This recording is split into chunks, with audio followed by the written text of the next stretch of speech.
Poppy Salinger et Pierre Vasarely, bonjour. Bonjour. Bonjour. Bonjour. Alors donc vous sortez tout juste de conférences qui portaient sur l'art et l'entreprise. Alors moi le désir c'était de vous réunir très rapidement pour cette interview, poser quelques questions. Donc tous deux, vous avez comme une similitude, vous êtes en fait d'une certaine manière héritier d'un patrimoine artistique, littéraire.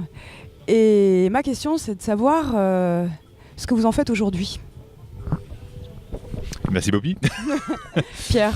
Oui, donc à travers cette fondation reconnue d'utilité publique, eh bien, nous collons le plus possible aux statuts tels qu'ils ont été rédigés par Claire et Victor Vasarely en 1971, à savoir non seulement la pérennisation de l'œuvre de Victor Vasarely, mais également l'ouverture sur les sciences, les nouvelles technologies, collaboration bien évidemment également avec les écoles d'art, les universités, les fondations privées françaises et étrangères, les musées. Donc un ensemble qui vise à faire de ce lieu Aix-en-Provence un véritable creuset, un lieu de rencontre où tout type de créateurs peuvent se retrouver.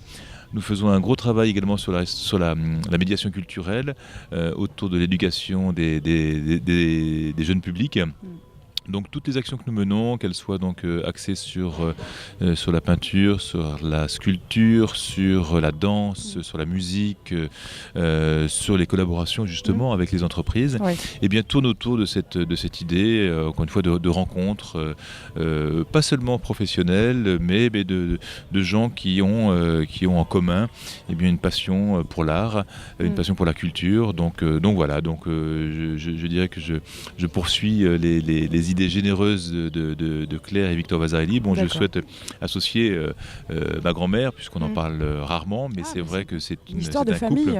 C'est un couple qui a décidé à un moment donné d'affecter tout ou partie de sa fortune personnelle à une œuvre d'intérêt général. Donc voilà, nous poursuivons ces volontés dans des conditions pas forcément toujours faciles, mais justement, parce que là venons-en. Donc pour Poppy Salinger, vous êtes à la tête d'une association et non pas d'une fondation. Oui, voilà, parce que nous, mon mari voulait créer une fondation. D'accord. Et il n'a pas eu le temps, parce qu'on a démarré en 2004. Et c'était plus un lien social par rapport aux amitiés. Alors c'était au départ les amitiés franco-américaines. Bon, il y avait un petit problème politique entre la France et les États-Unis au sujet de l'Irak. Et à ce moment-là, on a choisi la sculpture monumentale parce que nous avions une possibilité avec un extérieur, un jardin, qui est la Bastide Rose, qui était ma maison, et dans laquelle il est possible de très facilement, et ça s'est révélé encore plus extraordinaire parce que c'est un lieu parfait. Et notre idée, c'est beaucoup plus petit, on est beaucoup plus au ras des pâquerettes, je dirais, parce qu'en fait, nous, on accueille des artistes. Alors au départ, ça a été des artistes très connus, puisqu'on a fait Keith Haring, Niki de Saint-Phal, le Lehmbruck Museum, la sculpture au XXe siècle. Mais on continue à avoir toujours quelques artistes phares, disons, qui sont plus connus. Mais surtout, on accueille beaucoup d'artistes locaux à qui on donne une plateforme. Et c'est toujours l'idée, c'est le lien et le lien social. Et donc le lien social, il n'est pas obligatoirement entre la France et l'Amérique, il est international, il n'y a pas de nation. Et on accueille donc, nous aussi, toutes les écoles, etc. On est tout à fait gratuit pour toutes les écoles, on essaye de faire des efforts là-dessus. Et on est très content parce qu'on a un retour formidable, parce que par exemple, toutes les écoles, mais toutes de notre village, donc du Thor, et aussi des villages des environs, viennent et participent et font des journées. C'est-à-dire qu'à partir du mois de septembre jusqu'au 15 octobre, la fermeture, tous les jours de la semaine, sauf le samedi et le dimanche, on est les après-midi avec 2 classes minimum, 50 à 60 élèves. J'ai une toute dernière question, et après je vous laisse vous envoler. Est-ce qu'en 2017, on peut toujours croire au mécénat ? Absolument, il faut, parce que sinon, qu'est-ce qu'on deviendrait ? Oui, et on a la chance, on l'a évoqué tout à l'heure à l'occasion de cette table ronde, la Fondation la France a un régime du mécénat le plus évolué, le plus élaboré au monde. Et donc c'est là qu'effectivement cette relation entre art, entreprise, art et mécène doit être